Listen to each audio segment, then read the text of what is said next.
박찬욱 감독의 모든 영화를 통틀어서 어쩌면 가장 유머러스한 영화, 성공해도 실패해도 관객들에게 굉장히 처연한 감정을 안기게 되는 것을 굉장한 유머를 섞어서 펼쳤다는 측면에서 굉장한 개성을 가진 영화다, 이렇게 얘기할 수 있겠죠. 이 범죄는 애초에 부조리에 토대하고 있다. 2만 마리의 돼지를 매립해서 죽이게 되는 과정과 대량 해고를 하는 과정은 사실상 같은 과정인 것이고요. 과연 어쩔 수가 없을까?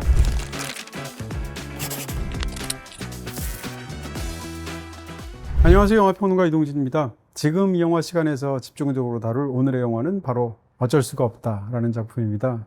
아마 이 영상을 보시게 될 즈음에는 온갖 커뮤니티라든지 아니면 실제로 여러분이 만나는 사람들이라든지 영화를 좋아하는 사람들 사이에서 이 영화에 관한 이야기가 풍성하게 나눠지는 그런 시점이 아닐까 싶어지기도 하는데요. 박찬욱 감독의 영화는 항상 우리를 기대하게 만들고 또 매혹시켜왔지만, 이번 영화는 박찬욱 감독의 모든 영화를 통틀어서 어쩌면 가장 유머러스한 영화, 이렇게 얘기할 수 있을 것 같습니다. 박찬욱 감독 영화의 매력 중에 하나가 사실은 그 유머에 있기도 한데요. 그런데 다른 어떤 영화들에서의 유머라는 것이 약간 저류 속에 이렇게 잠재되어 있는 것 같은 형태라고 한다면, 이 영화는 그야말로 대놓고 관객들을 즐겁게 만드는 측면들이 굉장히 강하고요. 특히 영화 속에서 이 조용필 씨의 고추잠자리가 등장하면서 노래가 나오면서 펼쳐지는 한바탕의 어떤 엄청난 장면이라던가, 아니면 존 스미스와 그 포카혼타스와 관련된 또 어떤 이야기가 나오는 부분들, 이런 부분들은 박찬욱 감독 전체 필모에서도 가장 웃긴 그런 장면들이라고 말할 수 있을 것 같습니다. 또 하나 이미 알려진 것처럼 이 영화는 굉장히 깊은, 그리고 또 아주 통렬한 그런 사회 드라마라고 얘기할 수 있어서 주제적인 측면에서도 결코 가볍지 않은 그런 이야기를 묵직하게, 그렇지만 아주 대중적인 화법으로 흥미진진하게 다루고 있는 그런 복층적인 영화라고 설명할 수 있겠죠. 지금 제가 이것을 녹화하고 있는 이 시점에서는 아직 우리나라에서 언론 시사회도 아직 열리지 않은 그런 시점이기도 하고, 국내에서는 아직 공개되어 있지 않은 그런 시점이기 때문에 사실은 이 영화에 대한 자료들이 거의 없습니다. 있어봤자 베니스 영화제라든지 아니면 이제 토론토에서 있었던 단편적인 어떤 소식들만 들려오는 상황인데요. 제가 하고 있는 영화에 관한 그런 해설들이 언제나 그렇겠지만, 이번에는 더더욱더 이 영화에 관한 어떤 선입견이나 어떤 다른 의견들하고는 아무 관련이 없는, 그야말로 이 영화를 보게 된, 영화를 굉장히 좋아하는 그런 저의 어떤 해설이다, 시각이다, 이런 정도로만 받아들였으면 좋겠고요. 영화를 보시면서 만끽하셨던 여러분의 방식으로 저의 해설을 이렇게 함께 받아들이시면서 확장해 나가는 방식을 택하시면 좋지 않을까 싶습니다. 또 한 가지 덧붙일 것은, 당연하게도 영화를 조금 깊숙하게 들어가다 보면 결말 부분을 이야기해 드릴 수밖에 없다. 사실은 스포일러가 결정적인 영화는 아닌데요. 그럼에도 불구하고 영화의 결말에 대해서 알고 싶지 않으신 분들이라면 영화를 보신 다음에 이 해설 영상을 보시면 좋겠다, 이런 말씀 또 당부드리겠습니다. 네, 이 영화를 보고 나서의 느낌, 최초의 느낌은 어떤 거였냐면, 정말 힘과 기량을 제대로 갖춘 프로페셔널들이 마음껏 활개를 치면서 본인의 어떤 능력을 발휘한 영화가 아닌가라는 생각을 했습니다. 물론 그 정점에는 박찬욱 감독의 연출도 있을 것이고요. 또 촬영 감독이 있을 수도 있고, 또 편집 쪽에 어떤 부분이 있을 수 있고, 또 한 가지는 이제 배우들에 관한 이야기를 하지 않을 수가 없겠죠. 이 영화에서 이제 중심이 되는 인물은 이제 배우 이병헌 씨인데요. 이 영화를 보다 보면 평상시에도 느꼈던 거지만, 이병헌 씨가 얼마나 코미디에 능한지, 그리고 또 코미디에서 인간의 어떤 깊숙한 감정이나 복잡한 어떤 심상 같은 것들, 이런 것들을 얼마나 잘 담아내면서 입체적으로 연기하는지를 제대로 볼 수 있는 그런 작품이기도 합니다. 이병헌 씨뿐만 아니라 나머지 배우들도 제각각 굉장히 도드라지는 그런 연기를 한다고 할 수 있을 텐데요.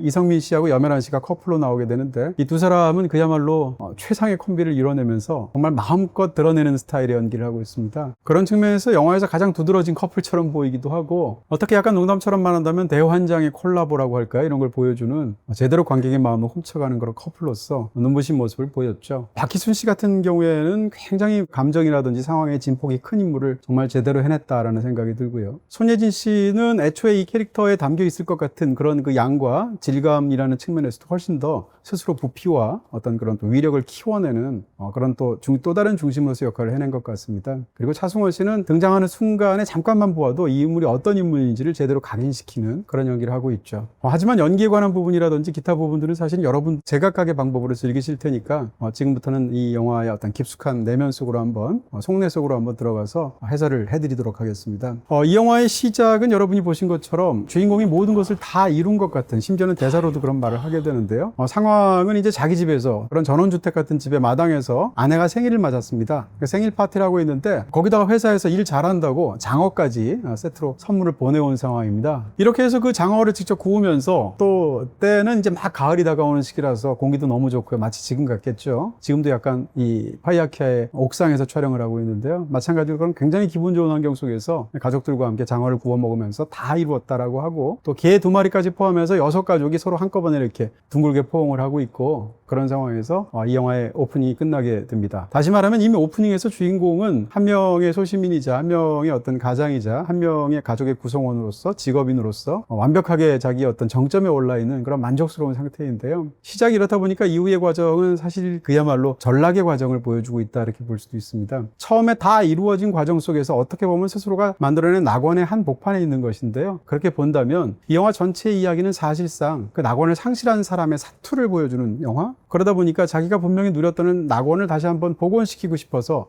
전혀 해서는 안 될 무리한 짓을 하다 보니까 생겨나는 일들, 그래서 어찌어찌 낙원을 복구시킨 것 같은데 그게 과연 내가 잃었던 이전의 그 낙원과 같은 모습인지를 숙고하게 만드는 그런 묘한 엔딩을 가진 영화라고 할 수 있을 것 같습니다. 이렇게 이미 가졌던 낙원을 상실하고 그것을 복구하려고 한다라는 어떤 그런 구조, 순환의 구조 같은 것이 있을 텐데, 이런 구조는 이 영화가 대략 3가지 정도의 어떤 플롯을 가지고 있다고, 복층적인 플롯이 있다고 이야기를 하게 될 때 그 3개 모두에 관철되는 그런 흐름이라고, 어떻게 보면 이 영화의 이야기를 이루는 질서라고 말할 수 있을 것 같습니다. 그렇게 완벽해 보였지만 이 완벽해 보이는 첫 장면 이후에 이어지는 장면은, 디졸브돼서 보여지는 장면은 자른 나무 토막을 공장에서 이렇게 헤쳐서 물속에서 이렇게 펄프를 만들어내는 그런 장면들이 펼쳐지게 되는데, 이 두 장면들이 디졸브가 되어 있기도 하고 또 연달아 이어진다는 측면에서 그 전까지 완벽하게 짜여져 있는 가족이 마치 이런 토막난 나무들에서 종이로 바뀌는 모습처럼 굉장히 큰 위기를 겪는 것처럼 시각적으로 옮겨내어서 불안감을 주면서 본격적으로 시작하게 되죠. 더 중요하게는 이 첫 장면에서 보여진 것처럼 사실은 이제 첫 장면에서 이 장어를 처음 제대로 먹는 그런 아들 입장에서는 이게 뱀이냐고 묻습니다. 많은 사람들이 이제 그 시각적으로 그 생각을 하게 될 텐데, 아버지는 이제 거기에 대해서 이게 무슨 소리냐, 주인공 만수는 이건 장어라고 이야기를 하게 되는데, 사실상 영화를 보면 실제로 보낸 것은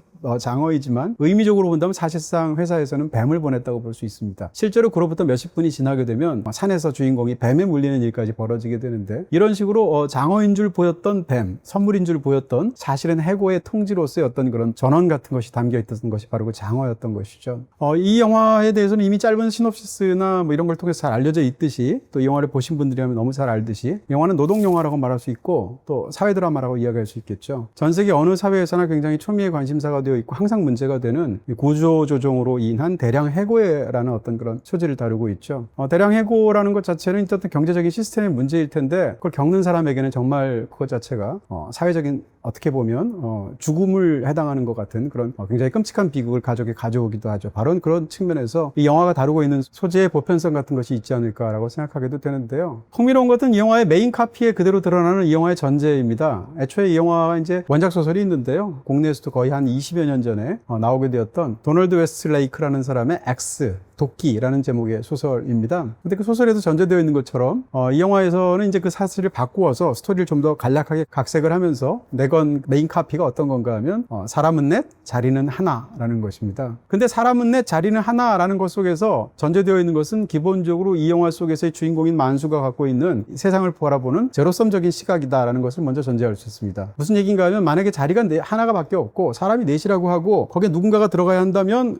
이것이 제로섬적인 상황에서, 다시 말하면 자리가 불변으로 하나밖에 없는 상황 속에선 한 명을 제외한 나머지 3명은 내가 해치워야 될 경쟁자이면서 적이 되겠죠. 근데 사실은 세상에 많은 것들이 제로섬처럼 보이지만 제로섬이 아닌 것들도 무척 많을 수 있습니다. 다시 말하면 정부라든지 기업에 의해서 자리가 하나가 아니라 2개일 수도 있고 3개일 수도 있고 더 많이 창출될 수도 있겠죠. 그렇다면 사람이 넷이라는 문제가 해결될 수도 있는 문제가 있을 수도 있습니다. 거기다가 이 사람 4사람 중에서 어떤 사람들은 이게 굉장히 경쟁이 치열하기 때문에 다른 직종으로 전업을 할 수도 있습니다. 사회적으로 재배치할 수도 있고 재교육할 수도 있겠죠. 근데 이런 것들을 다 배제한 설정이라는 거죠. 다시 말하면 내가 들어가야 할 자리는 하나밖에 없고 그 자리는 고정불변이고 이 4명은 어디에도 갈 수 없이 그 자리에만 가야 하는 사람들이다라고 본다면, 당연히 나머지 3사람의 경쟁자는 함께 싸워야 하는 사람 입장에서는 적으로 보일 수밖에 없죠. 그런 어떤 살벌한 설정을 만수라는 사람 스스로가 머리에 받고 있는 상황이다라는 것이 이 영화의 굉장히 흥미로운 부분입니다. 또 한 가지는 극 중에서 다루는 갈등이 말하자면 노노 갈등을 다룬다라는 것입니다. 사실은 많은 이런 어떤 직장에서의 문제나 해고 문제를 다루게 될 때 기본적으로는 해고를 당하게 되는 해고 노동자와 해고를 시키게 되는 그러니까 고용주와의 사이에서의 어떤 이야기를 다루는 경우가 굉장히 많죠. 박찬욱 감독도 사실은 이런 해고의 문제를 다룬 적이 있습니다. 바로 복수는 나의 것이라는 영화였었는데 복수는 나의 것이라는 영화를 보게 되면 이 송강호 씨가 극중의 사장으로서 운영하고 있는 기업에서 해고를 시킨 사람이 있는데 그게 바로 기주봉 씨가 등장하죠. 그 다음에 또 다른 공장에서 일을 하고 있는 신하균이라는 노동자가 역시 또 해고되는 과정을 겪게 되는데 바로 신하균 씨는 극중의 주인공이기도 합니다. 이렇게 되었을 때 극중의 신하균은 결국 유괴 사건을 벌이게 되는데 애초에는 원래 자기를 해고시킨 그런 회사의 중소기업의 사장을 자기가 딸을 유괴하려고 하는데 그렇게 되면 자기가 정체가 발각되거나 범죄가 탄로나는 것이 두려워서 살짝 바꿔서 그 사람의 친구인 또 다른 중소기업 사장인 송강호 씨, 극중의 동진이라는 인물의 딸을 유괴하게 되죠. 다시 말하면 어찌됐건 해고된 노동자가 고용주의 딸을 납치하는 그런 과정을 갖게 되니까 기본적으로 이 유괴의 테마 속에는 계급투쟁적인 어떤 부분들이 들어갈 수밖에 없겠죠. 그러니까 또 한 명의 인물인 그 영화 속에서의 기주봉 씨의 어떤 캐릭터는 자기 해고를 항의하고 거기에 대해서 그것을 결정을 되돌리게 하기 위해서 사장 앞에서 자기 몸을 자해하는 끔찍한 일을 벌이게 됩니다. 그러니까 쉽게 얘기하면 복수는 나의 것에 등장하는 두 명의 해고 노동자는 고용주를 상대로 해서 싸우거나 아니면 자기 자신을 도구로서 싸운다는 어떤 특징이 있을 수 있죠. 하지만 같은 주제를 다룬다고 볼 수 있는, 물론 원작이 있기도 하지만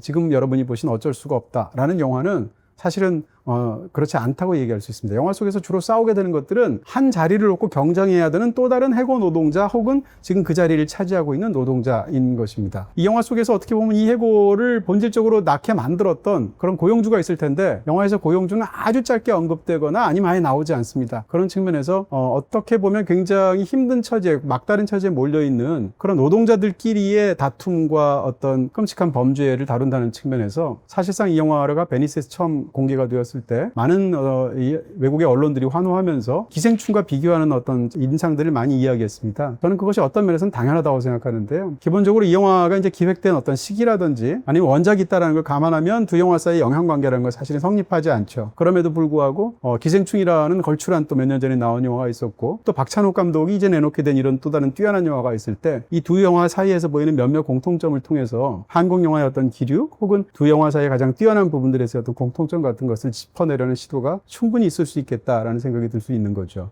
그러니까 기생충에서처럼 이 영화 속에서도 어떻게 보면 잘못된 그런 착점을 가진 그런 경쟁과 범죄가 극중에서 행해지게 되는 것인데요. 그런 측면에서 이 영화는 애초에 그것이 성공한다 하더라도 이 관객 입장에서 어떤 카타르시스를 느낄 만한 어떤 박찬욱 감독이 이전에 만들었던 복수극이라든지 이런 것과 완전히 맥락이 무관한, 어떻게 보면 성공해도 실패해도 그것이 관객들에게 굉장히 처연한 감정을 안기게 되는 것을, 심지어는 그것을 굉장한 유머를 섞어서 펼쳤다는 측면에서 굉장한 개성을 가진 영화다, 이렇게 얘기할 수 있겠죠. 비다이렉트 샵에서는 모두 다 가능.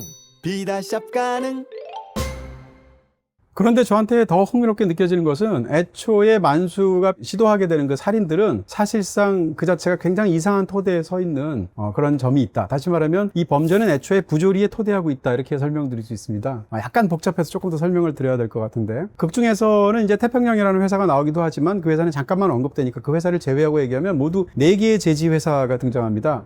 극중에 등장하는 노동자들은 전부 다 이 제지 회사에만 이제 취업을 하려고 하는 그런 상황이고 거기서 해고된 사람들인 것이죠. 이런 상황에서 주인공이 이제 어떤 과정을 겪는지를 머릿속에서 그려볼 필요가 있습니다. 최초에 이 주인공은 원래 태양제지라는 회사에서 건실하게 그 일을 했던 사람이죠. 그러다가 25년 만에 해고가 되게 됩니다. 그 상황에서 자기 어떤 경력이 있으니까 금방 취직할 거라고 생각했는데 1년이 되어도 취직을 못하는 상황이 되다가 마침 또 다른 제지 회사로서 굴지 회사 중에 파피루스라는, 그러니까 중국인이 그 회사의 오너인 그런 회사에 입사하기 위해서 본인이 면접을 보는 장면이 나오죠. 거기서 농담을 잘못하기도 하고요. 또 여러 가지로 회사 입장에서는 실력이 부족하다고 생각하게 되니까 결국은 거기서 떨어지게 됩니다. 그리고 나서 본인은 그 상황에서 이 모든 상황에서 내 경쟁자를 없애야 어떤 특정한 자리가 생기더라도 내가 갈 수 있지 않을까라고 생각하고 특정한 어떤 자리를 떠올리게 되는 것인데요. 어찌됐건 그 과정 속에서 그 자리에 자기가 혼자 앉기 위해서 잠재적인 경쟁자들을 죽여야겠다. 그래서 나밖에 남겨놓지 않은 내가 그 자리를 들어갈 수 있지 않을까라는 잘못되고도 황당하고도 엉뚱한 생각을 하게 되죠. 그래서 경쟁자를 죽이게 되는데 그 경쟁자 2명의 공통점은 처음에 죽이는 2사람, 사람, 그러니까 범모라는 사람이 첫 번째 희생자이고요. 두 번째 사람은 이제 시조라는 사람이죠. 이 두 사람을 죽이게 되는데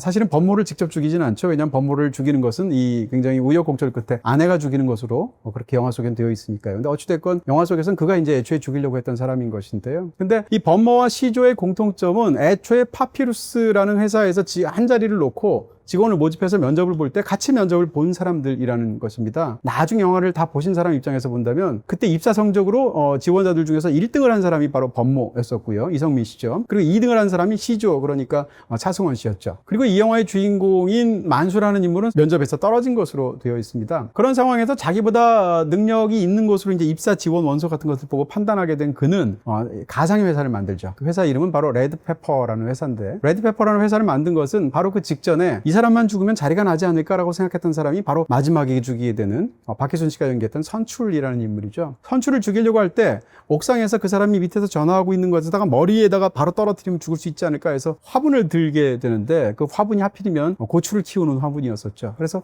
고추에서 이름을 따와서 레드페퍼라는 이름을 지게 됩니다. 그러니까 레드페퍼라는 가상의 제지회사로 그가 만드는 척했던 회사는 사실상 애초에 그 자체로 사리를 품고 있는 회사다, 이렇게 얘기할 수 있겠죠. 그때까지 두 번째 제지회사였던 파피루스의 원서를 냈지만 아직 결과가 나지 않아서 노심초사 그 결과를 기다리고 있는 또 다른 두 명의 해고 노동자, 다시 말하면 범모 그리고 또 시조가 이 레드페퍼라는 회사에도 원서를 내게 되죠. 그리고 원서를 내게 되니까 이제 두 사람의 인적 사항이나 이런 것들을 알게 되어서 결국 둘을 죽이는 과정까지가 영화의 후반까지 펼쳐지는 이야기라고 할 수 있습니다. 그리고 나서 이 둘을 죽이고 나서 주인공은 마침내 마지막에 세 번째 사람이자 클라이막스인 선출을 죽이게 되는데요. 앞에 두 사람을 죽인 것과 선출을 죽인 것은 사실은 맥락이 완전히 다르다라는 걸 짚을 필요가 있습니다. 무슨 얘기인가 하면 영화의 마지막에 죽이게 되는 선출은 선출을 죽여야 자리가 납니다. 무슨 얘기인가 하면 애초에 이 주인공인, 그러니까 이 영화의 메인 카피로 등장하는 자리는 하나, 사람은 넷이라고 말했을 때 자리는 어떤 자리인가 하면 지금 말씀드렸던 파피루스라든지 태양제지라든지 이런 회사가 아니죠. 레드페퍼도 아니고요. 마지막에 등장하는 선출이 다니게 되는 바로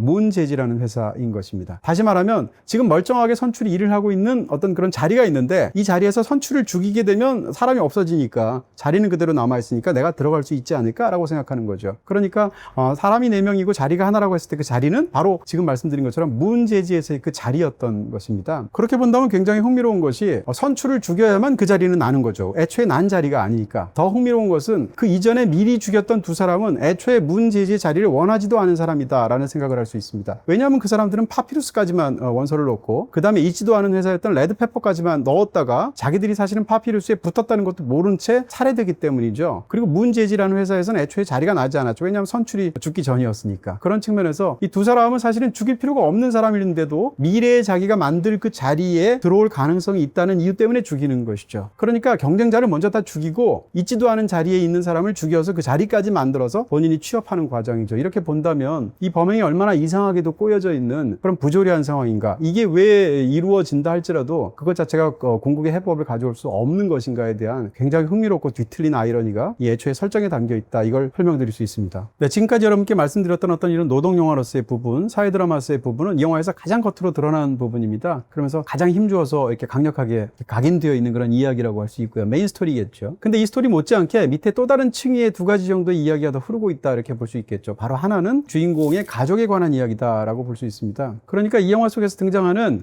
취업으로서의 지난한 과정, 그 과정에서 벌이게 되는 수많은 어떤 3명을 죽이게 되는 어떤 그런 살인 스토리, 범죄 스토리는 사실상 가정의 위기를 극복하기 위한 주인공의 또 다른 어떤 내적인 사투의 시간들하고 겹치도록 되어 있다, 이렇게 볼 수 있습니다. 주인공이 만들어낸 가짜 회사, 유인하기 위한 가짜 회사인 레드페퍼에서 이야기하는 것은 가족을 모집합니다라는 표현을 씁니다. 실제로 많은 회사에서 그런 표현을 쓰기도 하죠. 근데 가족을 모집한 다음에 일정한 과정이 지나서 그 사람을 해고하게 되면, 이렇게 됐을 때 직장에 취직하거나 아니면 해고되는 과정에서는 가족의 구성이나 아니면 와해하고 관련된 것으로 그대로 일치하겠죠. 물론 이제 기업들에서 흔히 쓰는 표현이지만, 또 한 가지는 회사에서 그가 겪는 일이 사실은 가족에서도 그대로 겪는 일이다라는 이야기를 할 수 있습니다.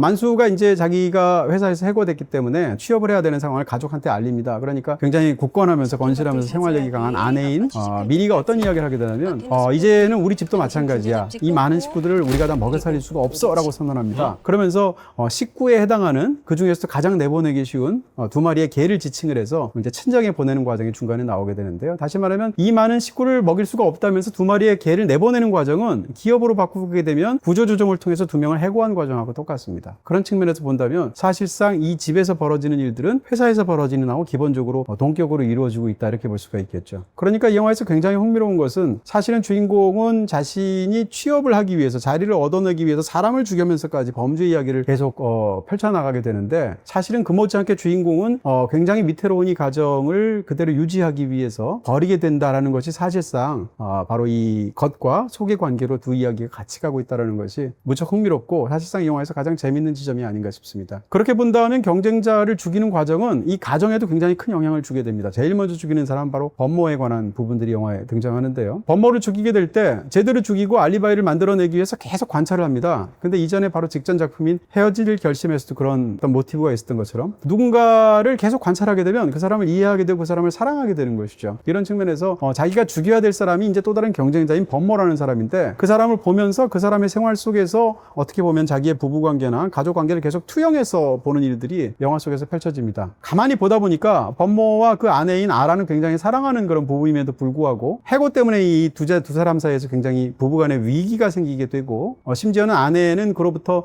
남편이 이제 해고의 과정 속에서 자기를 더 이상 제대로 이렇게 돌보지 않는 그런 상황이 되니까 자기의 연하의 어떤 연극 배우인 남자와 사이에서 혼의 관계를 잡는 것까지 영화에서 묘사가 되죠. 그리고 그 모든 것을 관찰하고 있는 주인공 만수가 그것을 알게 되는 것이 무척이나 흥미로운 것인데요. 사실은 이 지금 말씀드렸던 범모라는 인물, 그 다음에 주인공인 만수라는 인물은 많은 점에서 공통점이 있습니다. 둘 다 정확하게 25년 동안 제지회사에 다녔고요. 제지회사에서 하면서도 만든 것은 일반지가 아니라 특수지를 만들었고요. 그리고 이 두 사람은 2018년과 2019년도에 범모가 먼저 2018년도에 올해 펄프맨상을 받았고요. 그 다음에 2019년도의 수상자가 바로 만수였다라는 것이죠. 그런 측면에서 두 사람은 이 경력적으로 굉장히 비슷한 측면이 있고 아마 극 중에서 나이가 비슷한 거로 설정이 되어 있겠죠. 거기다가 이 두 사람은 가정적으로도 해고 때문에 해고 자체도 위기지만 부부관계에 어떤 굉장히 큰 위기를 겪고 있는 상황이 됐고 그 상황에서 자기의 아내가 다른 남자를 만나고 있거나 아니면 다른 남자를 만나는 것으로 의심하는 상황 속에 있다는 것도 역시 똑같은 공통점을 갖고 있습니다. 바로 이런 점들 때문에 이 범모의 모습 속에서 본인의 부부관계를 계속 주인공인 만수는 떠올릴 수밖에 없다는 것인데요. 자기가 그날 본 그 모습에 따르면 범모의 부인인 아라가 남편에게 뭐라고 투정을 하게 되냐면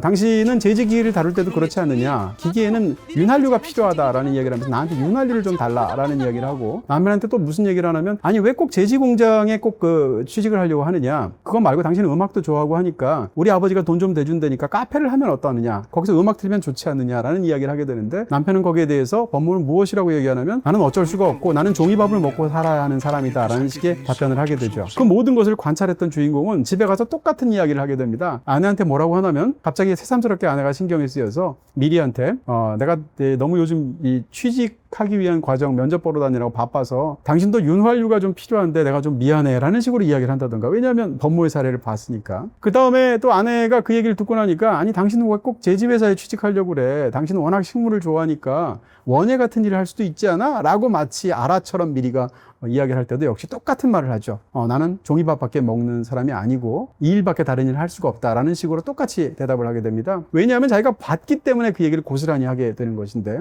그러다가 이제 두 사람이 약간 장난스럽게 춤까지 추는 장면이 나오는데 춤을 추면서 아내를 리드하면서 약간 분위기가 오르니까 남편이 나만 따라와 나만 이렇게 이제 호기롭게 이야기를 하게 되는데 그 바로 직전에 펼쳐지게 되는 자기가 관찰을 통해서 알게 되었던 바로 이 범모와 아라 사이에서의 과거에서 소극장에서 두 사람은 관객으로서 연극을 보다가 처음 만난 사이였었는데 그때 갑자기 안에서 어떤 비상 상황이 생기게 되고 대피하게 되었을 때 라이터불을 켜면서 옆에 앉았던 관객인 범모가 젊은 시절에 아라한테 나만 따라오라고 해서 그 사람을 구출해 주는 장면이 있습니다. 그러니까 이것이 그대로 영향을 주어서 사실은 만들어진 그런 대사와 상황이라고 말할 수 있겠죠. 그리고 더군다나 이제 자기의 아내에게 혹시 이렇게 좀 관계를 갖고 있는 사람이 아닐까라고 의심하고 있는 치과 의사가 있는데요. 치과 의사의 이름은 오진호입니다. 근데 무의식적으로 오진호를 뭐라고 발음하냐면 오준호라고 잘못 발음합니다. 그 이유는 자기가 우연히 보게 되었던 이 아라가 혼의 관계를 갖고 있는 배우 후배의 이름이 준호였기 때문이죠. 인물이죠. 그러니까 자기가 보았던 들었던 그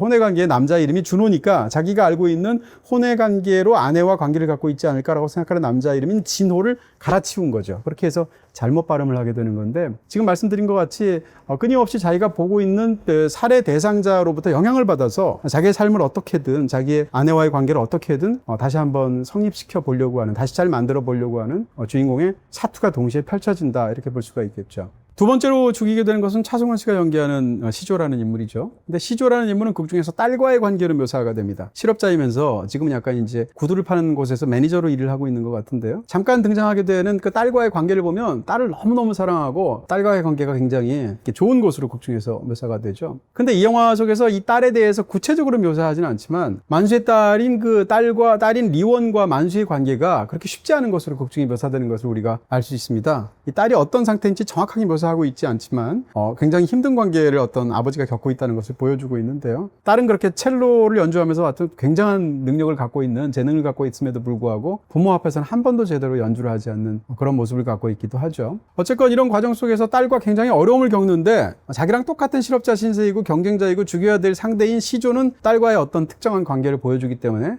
그 관계로부터 어떤 것을 영향을 받아서 딸과의 무언가를 시도하는 것으로 영화 속에서 등장되기도 합니다. 그리고 마지막으로 영화에서 가장 클라이맥스에 등장하는 선추를 죽이는 과정에서 일어나는 일들입니다.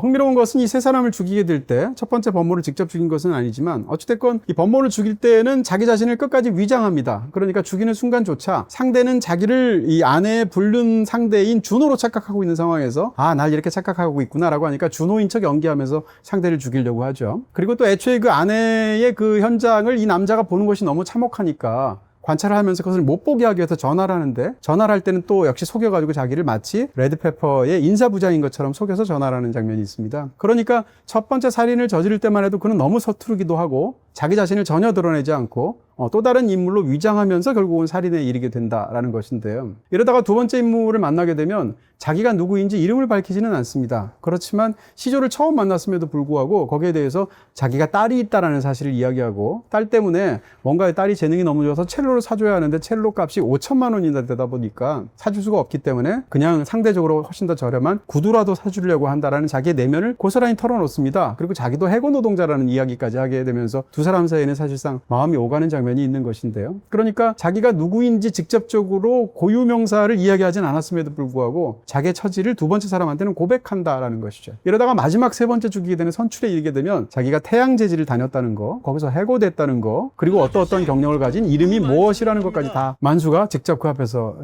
스스로를 밝히게 되는 거죠. 다시 말하면 세 번의 살인은 점점점 더 프로페셔널해지고 점점점 더 냉혹해지고 그러면서 점점점 더 자기를 드러내는 방식으로 흐름이 있다라는 것을 우리가 눈치챌 수 있을 텐데요. 아까 말씀드린 어떤 건 자리의 관계라든지 그 사람의 상황 같은 것을 보게 되면 앞에 두 사람을 죽이게 되는 것은 어떻게 보면 불만족스러운 혹은 잠재적인 경쟁자로서의 상대를 죽임으로써 현재의 자기 자신 혹은 과거의 자기 자신을 사실상 살해하는 것 같은 그런 뉘앙스를 가지게 된다는 걸 지적할 수 있습니다. 그러니까 어떻게 본다면 실제로는 굉장히 다른 사람이겠지만 범모에게서부터 그리고 또 시조로부터 자기랑 비슷하거나 겹쳐지는 부분에 대해서 집요하게 그는 보고 있는 상황인 것인데요. 근데 사실은 이 파피루스의 성적에서 알 수 있는 것처럼 두 사람은 입사 성적이 그대로 만약에 같더라면 시간이 좀 더 진행이 됐더라면 파피루스의 인사팀에서 조금만 더 서둘렀다면 사실은 이런 모든 비극이 없는 건데요. 어찌됐건 그랬더라면 거기에 들어갔을 1등과 2등인 실력을 갖고 있는 사람이라는 거죠. 근데 사실은 만수는 그렇지 못한 것인데요. 그런 측면에서 만수 입장에서는 재취업을 할 수 있었던 만수 자신을 죽이는 것이라고 볼 수도 있습니다. 이런 측면에서 어떻게 보면 그의 어떤 이익관과 거기에서 벌어지는 살인 같은 것들을 본다면 만수가 가능할 수 있던 자기 자신의 현재와 자기 자신의 과거에 대해서 범행을 저지른 것으로 볼 수 있다. 이렇게 볼 수 있죠. 더 중요한 것은 선출을 죽이는 것인데요. 영화에서 선출은 굉장히 독특한 사람처럼 보입니다. 이 사람은 일단 극중에 등장하는 이 남자들이 대부분 다 따로 떨어져 있는 이웃과 이렇게 벗어난 곳에서 따로 살고 있는 특징이 있는데 그중에서도 선출은 그 정도가 더 심해서 아예 섬에 살고 있고요. 배를 타고 들어가야 되고 거기서 약간 그 전원주택 같을 꾸미고 살고 있죠. 근데 굉장히 외로운 상태입니다. 아내랑 통화를 하고 있는 것을 보면 아내와 이혼을 한 상황이고요. 전처와 통화를 지금도 하고 있지만 이 전처에 대한 미련이 아직도 남아있는 것으로 보여 있고 그 상황에서 혼자 외롭게 섬에서 혼자 살아가고 있는데 사실은 직장에서도 굉장히 관계가 좋은 것 같아서 공장장이나 다른 사람들한테 우리 집에 놀러 오라고 끊임없이 이야기합니다. 하지만 영화에서 보면 영화가 끝날 때까지 그 집을 찾아오는 사람은 하나도 없죠. 마침내 한 사람이 오게 되는데 그것은 바로 그를 죽이게 될 만수였다. 이런 아이러니가 있겠죠. 그러니까 사실은 이 이야기가 굉장히 흥미로운 것은 이 영화의 결말까지 보게 되면 결말에서 굉장히 열어둔 결말이죠. 과연 이 가족한테는 앞으로 이 영화의 끝에서 이야기가 끝난 지점에서 영화 바깥에서는 앞으로 어떤 이야기가 벌어질까를 놓고 관객에 따라 서로 다른 판단할 수밖에 없을 텐데요. 저한테는 이 영화 속에 등장하는 선출의 생활이 사실상 이 영화로부터 몇 년 지난 다음에 주인공의 생활처럼 보인다라는 것이죠. 그러니까 만약에 이 가족이 이후에 해피엔딩처럼 보이는 결말과는 달리 사실은 굉장히 어떤 이 가족이 와해되는 어떤 그런 결말까지 갔다고 친다면 여전히 미련이 남아있는 만수가 섬같이 좀 더 고립되어 있는 섬에서 혼자서 심지어는 9년 동안 마시지 않았던 금주를 깨고서 실제로 영화의 라스트 씬쯤에 가게 되면 이미 술을 마시는 상태가 되죠. 이런 상황에서 혼자 고독감 속에 젖어서 전처한테 전화라는 상황. 이 상황이 사실상 주인공의 미래처럼 보이기도 한다는 것이죠. 이렇게 본다면 앞에 두 사람을 죽이는 것이 스스로의 어떤 가능태처럼 보이기도 하고 혹은 그런 가능성을 없애는 상황처럼 보이기도 하고 이런 것으로 보이는 어떤 스스로의 현재와 과거에 대한 대응처럼 보인다면 선출을 죽이는 것은 자신의 미래를 없애는 것처럼 보이기도 합니다.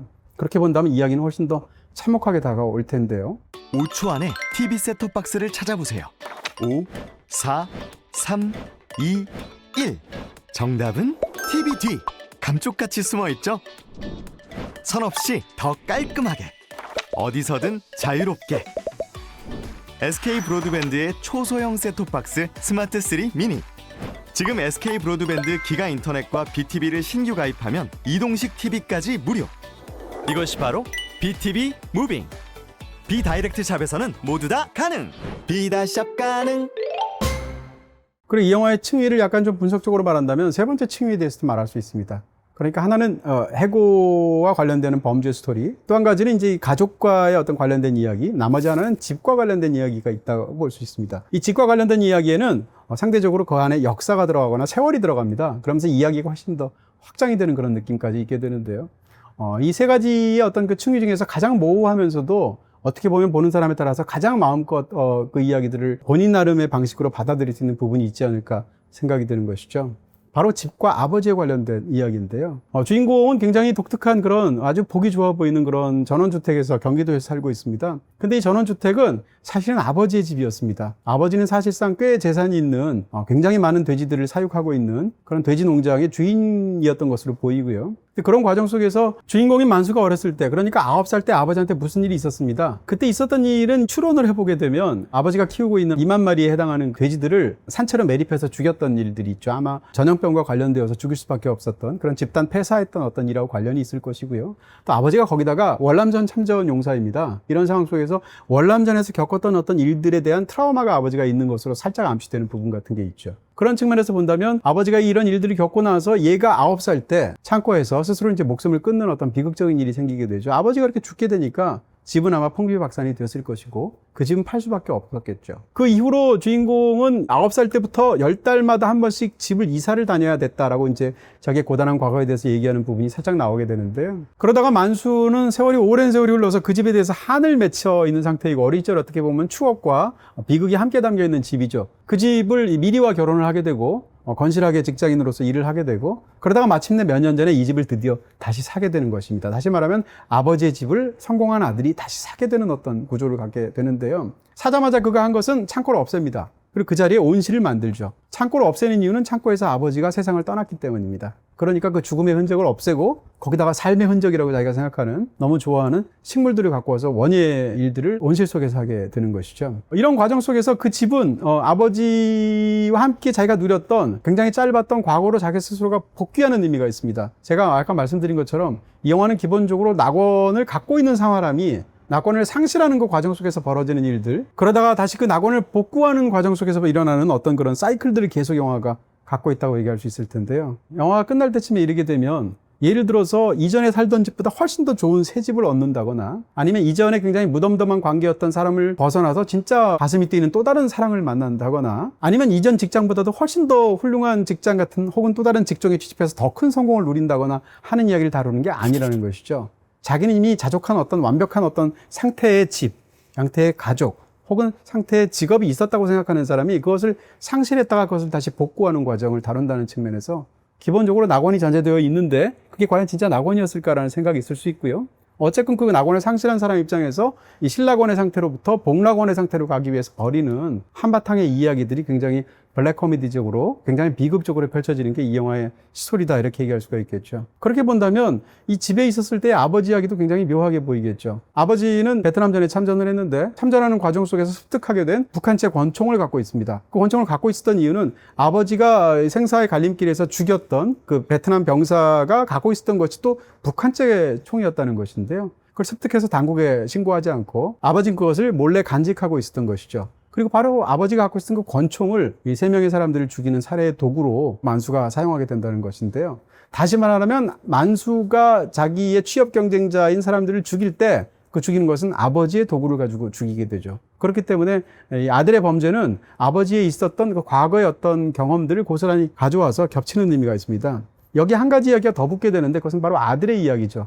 어떻게 보면 3대에 걸쳐진 어떤 이야기들이 하나로 뭉쳐진다고 볼 수 있을 텐데 이 영화에 어떤 장대하게 펼쳐지는 그런 교차 편집 시퀀스가 있죠. 주인공이 이제 시조를 죽이고 나서 두 번째 피살자인 시조의 어떤 시체를 몰래 묻어야 되니까 그걸 해결하기 위해서 이제 굉장히 동분서주하는 과정이 있습니다. 근데 이 과정을 교차 편집되어서 뭐가 펼쳐지냐면 아들이 자기의 친구와 함께 핸드폰 대리점을 터는 어떤 그런 범행 장면이 나오게 되죠. 이 두 장면이 계속 펼쳐지게 되는데요. 다시 말하면 이 둘 사이에서 맥락을 겹치는 그런 방식의 편집 구조를 갖고 있는 것인데요. 그렇게 됨으로써 결국은 그가 시조를 죽인 그 경험과 아들이 핸드폰을 훔친 경험을 사실상 일치시키는데 더군다나 시조를 죽였을 때 사용했던 범행 도구는 아버지의 권총이었던 것입니다. 그러니까 이 장면에서 사실상 서로 별개로 보이는 서로 다른 시간대에 있었던 그러니까 할아버지와 아버지와 아들의 어떤 그런 이야기가 한 축에 꿰는 그런 상황이 펼쳐지게 되는 것이죠. 어떻게 보면 이 집 속에 담겨있는 거대한 비밀을 품은 채 마지막에 끝나게 되는데요. 그렇게 되었을 때 이 집이 품고 있는 비밀 속에서는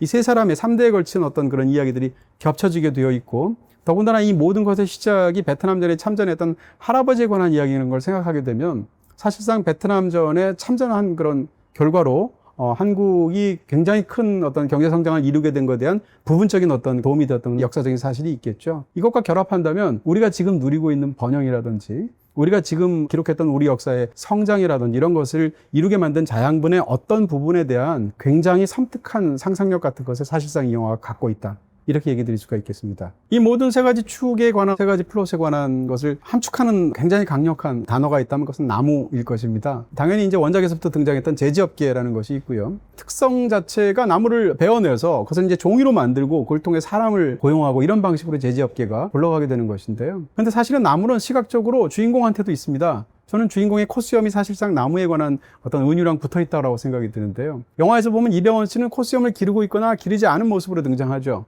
근데 언제 코수염을 기르냐면 취업 상태일 때 코수염을 기릅니다. 그리고 해고가 된 다음부터 취직할 때까지 그 기나긴 기간 동안 범죄를 저지를 때는 코수염을 민 상태죠. 벌목이라는 것이 사실상 나무를 잘라내는 것이고 나무의 죽음을 의미하는 것이고 어떻게 보면 나무 자체를 해공 노동자에게 비유하게 된다면 벌목은 그 자체로 해고에 해당하는 그런 행동이 된다고 볼 수도 있겠죠. 그러니까 그는 사실상 해고가 됐을 때 수염을 깎는 건데요. 그러다 취업하면 다시 수염을 기르는 것으로 영화 속에서는 사실상 인물의 캐릭터를 만들어내는 것으로 영화가 보여지는 부분이 있을 것입니다. 더 중요한 지점을 말한다면 이 나무의 사이클이라는 것이 있게 되죠. 그리고 또 이 나무라는 것이 품고 있는 비밀이라는 것이 있게 되는데 이 영화에서 보면 나무 밑에 과연 어떤 것이 묻혀 있는가? 그것은 아들이 훔친 핸드폰이기도 하고요. 실제로 묻기도 하죠. 그리고 그 위에다가 사과나무를 심으니까. 그 다음에 나무 밑에 묻혀 있을 것으로 짐작되는 돼지일 수도 있고요. 그 다음에 나무 밑에 묻혀 있을 것으로 보이는 만수가 죽였던 바로 그 시신들이겠죠. 이런 측면에서 본다면 어떻게 보면 3대에 이르는 혹은 역사와 이런 것 속에 있어 일어나는 그런 것들이 사실상 비밀처럼 이 나무 밑에 매장되어 있다고 볼 수 있을 텐데요. 단순히 순환당하는 해고 노동자일 뿐만 아니라 이 순환하는 이 시스템 자체일 수도 있고요. 순환 원리 그 자체라고 또 말할 수도 있겠죠. 이런 측면에서 나무가 갖고 있는 걱정이 굉장히 복잡한 측면들이 있는데 대표적으로 선출은 이 약간 유튜브 방송에 등장해서 자기 회사를 홍보하는 프로그램에서 무엇이라고 말하냐면 사람들이 제지업계에서 숲을 굉장히 남벌한다고 생각하는데 전혀 사실이 아니다. 종이를 만드는 나무는 따로 있고 애초에 따로 그 나무들을 심어서 그것을 베어서 종이로 만든 다음에 그 자리에다 또 심고 또 심고 하는 그런 일종의 무한 재생의 사이클이 있다라는 식으로 설명을 합니다. 그런데 이때 나무는 사실상 만수의 아버지가 돼지를 키운 것 같습니다. 벌목에 해당하는 것은 돼지를 도살하는 것일 텐데요. 아무 돼지나 죽이는 것이 아닙니다. 사람이 잡아서 먹을 수 있고 이용할 수 있는 돼지를 따로 키우죠. 그래서 그 돼지를 도살한 다음엔 또 돼지를 키우고 또 도살하고 이런 과정을 겪겠죠. 2만 마리의 돼지를 매립해서 죽이게 되는 과정과 대량 해고를 하는 과정은 사실상 같은 과정인 것이고요. 그런 측면에서 나무 밑에 묻혀져 있는 핸드폰이라던가 시신이라던가 아니면 그 지금 말씀드렸던 돼지라는 것이 한 축에 꿰면서 이 모든 이야기가 나무라는 어떤 하나의 강력한 대상 속에 잠재되어서 응축되어 있다, 이렇게 설명드릴 수가 있겠죠. 결국은 완전 범죄로 끝나게 됩니다. 소설은 완전 범죄가 딱 되는 과정 속에서 모든 혐의에서 벗어났다라는 걸 보이면서 끝나거든요. 원작 소설은. 그렇지만 영화는 굉장히 훌륭한 후주가 길게 담겨 있습니다. 그러면서 굉장히 많은 생각을 하게 하는데요. 이 영화의 후반부에 이르면 소설에서 결말이 그런 것처럼 실제로 이 영화의 만수조차도 이 모든 범죄를 완전 범죄로 성공시키게 됩니다. 그러니까 이 모든 죄는 피해자인 범모가 사실상 범인인 것처럼 뒤집어 쓰게 되는 상황이 되었고, 주인공은 혐의에서도 벗어나는 그런 상황이 되죠. 거기다가 애초에 팔까 말까 굉장히 고통을 받았던 그 집을 팔지 않고 도로 거두어서 그 집에서 계속 살 수 있습니다. 다시 말하면 낙원을 그대로 유지시킬 수 있었던 것이고, 그 다음에 가족조차도 굉장히 많은 어려움이 있었던 것 같지만 또다시 말미에 가서도 역시 가족들과 포옹을 하게 되고, 새로 취직한 가운데 가족들의 축복을 받으면서 재취업의 출근의 첫날을 맞이하는 것이 영화의 마지막 장면이죠. 다시 말하면 이 영화의 그냥 표면적인 서사로 보면 이 세 가지 층이 모두에서 해피엔딩으로 끝난다, 이렇게 볼 수 있습니다. 하지만 이게 과연 해피엔딩일까? 라는 생각을 할 수 있겠죠. 첫 번째로는 이제 가족에 관한 이야기를 할 수 있습니다. 정리해고를 시켰던 2마리 개까지 다시 불러와서 2마리의 개와 4명의 가족이 사는 것으로 보이죠. 하지만 이 가족은 이전의 가족하고 얼핏 봐서는 같은 것처럼 보이지만 다릅니다. 왜냐하면 아버지가 무슨 일을 저지르지 않았을까라고 아들은 의심하고 있습니다. 굉장히 강력하게. 그리고 아내인 미리는 아마도 남편의 번행에 대해서 아는 것처럼 보입니다. 영화에서는 그걸 정확하게 암시하지 않아서 모른다고 볼 수도 있지만 최소한 그것을 크게 짐작한다고 볼 수 있을 텐데, 그런 측면에서 남편에 대한 신뢰를 잃은 상황이죠. 더군다나 이 모든 과정 속에서 이전까지는 한 번도 보이지 않았던 아내를 의심하는 증세까지 남편한테 생겼습니다. 거기다가 이 주인공은 이전에 술 때문에 굉장히 많은 문제가 있었던 인물처럼 보이는데, 두 번째 출근을 하게 되는 그 지점에 이르게 되면 9년간 지켜왔던 금주의 약속을 깬 상황입니다. 그리고 또 그에게는 굉장히 사랑하는 딸이 있는데, 그 딸은 단 한 번 자기의 연주하는 장면을 부모에게 들려주는데, 그때는 이미 아버지는 출근하고 없고요, 엄마만 그것을 귀를 대고 듣는 모습을 보일 수 있죠. 그렇게 본다면 사실상 이 4명의 단란한 가족으로 끝나는 것처럼 보이지만, 주인공은 사실상 이 나머지 3명으로부터 감정적으로나 위치로 보아서나 배제된 상황이다, 밀려나는 상황이다라고 볼 수 있겠죠. 이렇게 본다면 해피엔딩으로 보기가 어려운 부분이 있겠죠. 두 번째는 이 마지막 장면을 취업에 관한 걸로 볼 수 있습니다. 마침내 3사람을 죽여서까지 자기가 취업을 하게 됐으니까 결국은 취업이라는 목적에서 본다면 해피엔딩이라고 볼 수도 있죠. 끔찍한 범죄지만. 근데 그 취업이 어떤 취업이냐는 것입니다. 영화의 첫 장면에서 처음 출근해서 그가 했던 이야기는 자기 동료들을 상대로 해서 미리 연설을 연습하는 장면이었습니다. 그 연설 내용은, 아니 이대로 가면 지금 새로 미국의 어떤 회사에서 인수를 해서 자기가 이제 회사에 굉장히 중책을 맡고 있으니까 나한테 이 직원들, 밑에 있는 직원들을 자르라고 시킬 것 같은데 나는 그렇게 못한다라는 내용이었었죠. 근데 영화의 후반부에 가게 되면 거기서 요구하는 면접에서 당신이 들어오면 다른 사람을 해고시키는 일을 해야 되는데 그 일을 할 수 있느냐라는 질문에 대해서 할 수 있다고 이야기를 하죠. 그러니까 초반에 일을 했을 때 그 상태와 후반에 일을 했을 때 그 상태는 동료들의 태도가 완전히 달라진 상태, 어떻게 보면 전락한 상태로 끝나게 된다라고 얘기할 수 있겠죠. 그뿐만이 아니라 본인 자체도 거기에서 예외가 되지 않는다라는 것이죠. 마지막에 취업하게 되는 문제지에서는 이른바 소등 시스템이라는 이름이 붙은 AI 프로그램이 있습니다. 회사를 운영하는 과정을 인간이 하지 않고 AI가 하니까 많은 인력을 감축할 수가 있겠죠. 이 영화의 맨 마지막 장면을 보면 그렇게 다시 첫 출근을 해서 공장에서 일을 하고 있는 그의 모습을 롱쇼트로 보여주게 되는데, 멀리서부터 불이 하나씩 꺼지면서 모든 영화가 끝나는 장면이 마무리가 됩니다. 다시 말하면 소등 시스템이 AI 시스템이라는 것을 생각하게 된다면, 그렇게 소등하는 것에서 그는 점점점 하다가 마지막에 어둠 속에 잠기면서 그 자체도 몇 년 가지 않아서 미래에 해고될 것이다라는 것을 사실상 영화가 시각적으로 보여주고 있다, 이렇게 말할 수가 있겠죠. 그리고 그 집에는 거대한 어두운 비밀이 여전히 묻혀 있습니다. 이렇게 측면에서 본다면 사실은 이 영화 속에서 펼쳐지는 모든 일들이 해피엔딩으로 볼 수 없는 부분들이 굉장히 많겠죠. 마지막으로 이야기할 것은, 그렇게 출근해서 맨 마지막 장면에서 주인공은 굉장히 이제 드디어 취업을 했으니까 스스로 환호하는 것처럼 보이고요. 그 다음에 제지 공장에서 일해왔던 오래 했던 노동자들이 다 그런 것처럼 주인공도 이전과 똑같은 관행으로 어떤 행동을 합니다. 그것은 이 제지롤이 완벽하게 되어 있는가를 확인하기 위해서 짧은 나무 막대를 가지고 톡톡 두들기는 어떤 과정을 하게 되는데, 이전의 면접 과정을 보게 되면 더 이상 그렇게 할 필요가 없습니다. 그것은 그냥 관행일 뿐이지 그런 노동의 행위를 할 필요가 없는데도 불구하고 제지로를 뚝뚝 두들기는 모습을 볼 수 있죠. 다시 말하면 직업인으로서 그는 이 바뀌어진 환경 속에서 전혀 적응할 상황이 아니다라는 것을 보여주고요. 여기에 대해서 더 저한테 흥미롭게 느껴지는 것은 이 제지로를 만들어내는 그 제지 기계가 아내에 비유되고 있다라는 것이죠.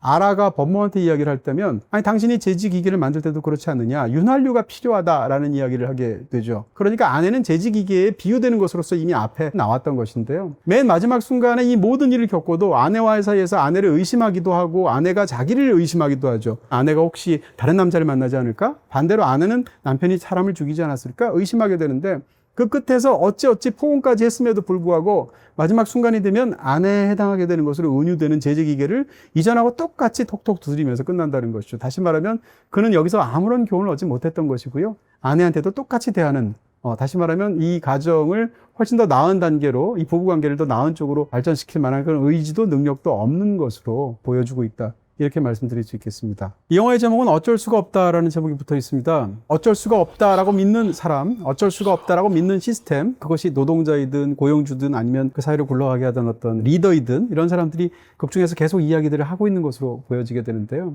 이 영화를 다 보고 나면 그런 생각이 들죠. 과연 어쩔 수가 없을까라는 것이죠. 그러니까 어쩔 수가 없다라는 것은 핑계이거나 변명이거나 주장처럼 보이게 되는데, 어떻게 보면 극중에서 일어나는 수많은 그런 낙원을 잃어가는 과정에서 펼쳐지는 비극의 상당수가 어쩔 수가 없다라고 내세우거나 어쩔 수가 없다라고 변명하는 사람들이 만들어내는 지옥이 아닌가라는 생각까지 들게 됩니다. 사실은 어떻게 보면 박찬욱 감독의 주인공들의 상당수가 어쩔 수가 없다라고 하면서 어떤 일들을 벌이는 사람들에 관한 이야기라고 볼 수 있을 텐데요. 대표적으로 박쥐의 주인공인 현상현이라는 인물이 그렇고, 복수는 나에게서 등장하는 동진이라는 인물이 그렇습니다. 그리고 이 영화의 주인공인 만수 역시 마찬가지일 텐데, 그런 측면에서 이 세 영화가 꿰어지는 어떤 한 축이 있을 것이고요. 또 두 영화가 워낙 훌륭한 작품이기도 하죠. 복수는 나의 것, 박쥐, 이 두 편의 작품을 여러분께 추천드립니다. BTV 플러스에서 보실 수 있습니다. 인터넷 설치 비다이렉트 샵에서는 주말도 가능, 야간도 가능, 오늘도 가능. 주말도 야간도 오늘도, 주말도 야간도 오늘도. 365 설치 비다이렉트 샵에서는 모두 다 가능. 비다샵 가능.